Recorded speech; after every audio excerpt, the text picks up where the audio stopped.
baca sekitar. Assalamualaikum warahmatullahi wabarakatuh. Waalaikumsalam. Salam sejahtera untuk kita semua. Yang saya hormati Pak Ketua beserta jajaran anggota dan sekretariatan. Kemudian yang saya hormati pula Bapak Desa beserta jajaran di perangkat desa, Sekdes, anggota atau ketua DPD, anggota BPS, dan semua yang mungkin saya tidak bisa sebutkan satu persatu. Saya sebelum saya perkenalkan diri, nama saya Aryan Hussein, saya panggilnya Rian. Saya kebetulan diamanahi sebagai koordinator divisi penanganan pelanggaran di Panwaslu Nangro. Saya akan sedikit membahas mengenai apa yang ada dalam divisi saya. Kalau kita lihat dari jargon yang selalu disebutkan oleh Bawaslu RI, mereka selalu menyebutkan cegah, awasi, dan tindak. Cegah dulu, ini salah satu yang kami lakukan yang merupakan pencegahan karena memberikan sosialisasi kepada kita semua. Kemudian kita awasi setiap tahapannya, mulai dari pemutihan data kita awasi, kampanye kita awasi, setelah itu baru tindak. Kenapa kata tindak ini ada di terakhir? Karena kami tidak menginginkan adanya pelanggaran. Kalau sudah masuk ke pelanggaran, itu berarti kita akan disibukkan sekali. Kita capek pikiran, capek uang, capek anggaran, capek biaya, capek tenaga. Akan dihabiskan waktu hanya untuk menyelesaikan sebuah pelanggaran atau sengketa yang akan kita hadapi di depannya. Dan makanya penanganan pelanggaran ini menjadi opsi yang terakhir. Ketika kita sudah ada pelanggaran, kita berikan peringatan. Sudah peringatan tidak ikut, kita beri surat teguran. Masih juga tidak ikut, akhirnya kita harus tidak. Tegur secara keras. Kalau tidak, akan dikaitkan dengan pelanggaran pidana. Dan di sini juga kesempatan ini saya membagi kita semua, tidak bermaksud menggurui, tapi hanya menyelesaikan tugas kami atau tupoksi kami sebagai penanganan pelanggaran. Ada 4 jenis di pemilu itu, ada 4 jenis pelanggaran. Yang pertama pelanggaran administrasi, seperti yang tadi Bapak Ketua sudah jelaskan, ada pemasangan stiker. Ini kita anggap sebagai pelanggaran administrasi karena mereka ini yang memasang stiker ini belum memahami regulasi, karena mereka belum ditetapkan sebagai peserta pemilu, sebagai calon. Mereka ini masih bakal calon, mereka belum mendaftarkan diri, mereka belum belajar, mereka belum baca undang-undang. Jadi kita anggap ini pelanggaran administrasi. Kami akan berikan teguran lisan dan teguran tertulis.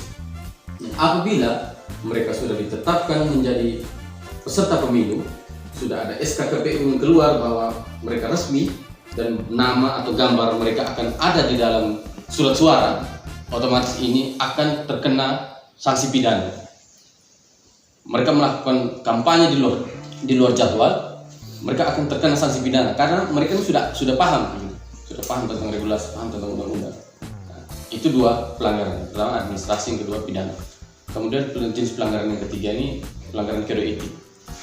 Pelanggaran kode etik ini yang dilakukan oleh teman-teman penyelenggara seperti Pak Yu sebagai PKD, kami sebagai Panwas Kecamatan, kemudian anggota PPS, sekretariat PPS juga, ya mungkin di sini Pak Sekretariat Pak Sekdes juga sebagai Pak Sekdes juga sebagai sekretaris PPS, benar?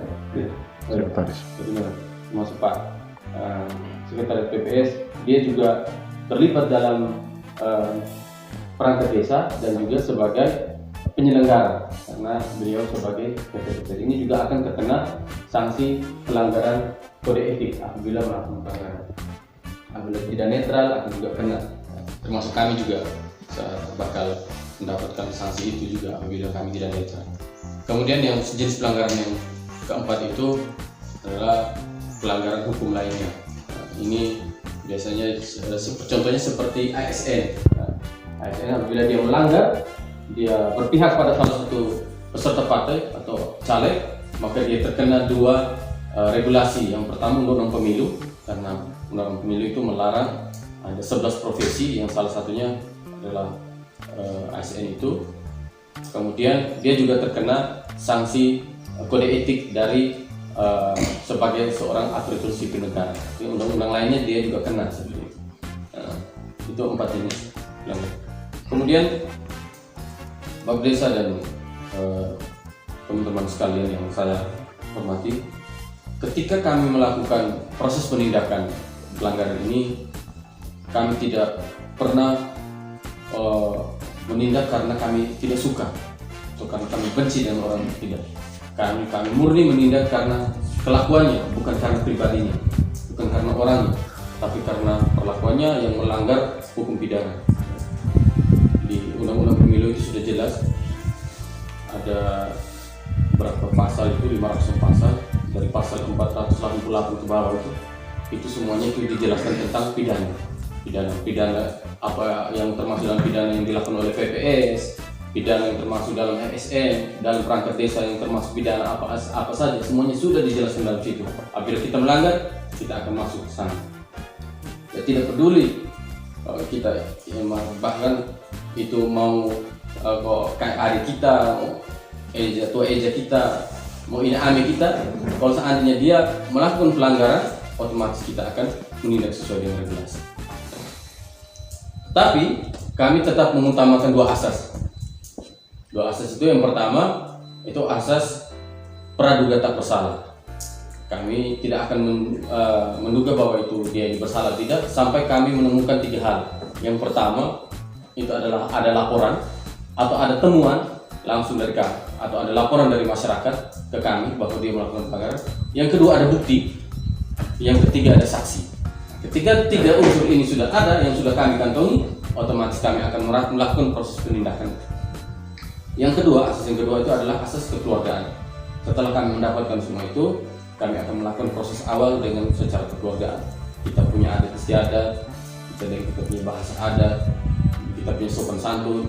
Kita akan utamakan itu. Selesaikan itu di secara kekeluargaan, di rumah kita, di kantor Panwaslu, kita selesaikan.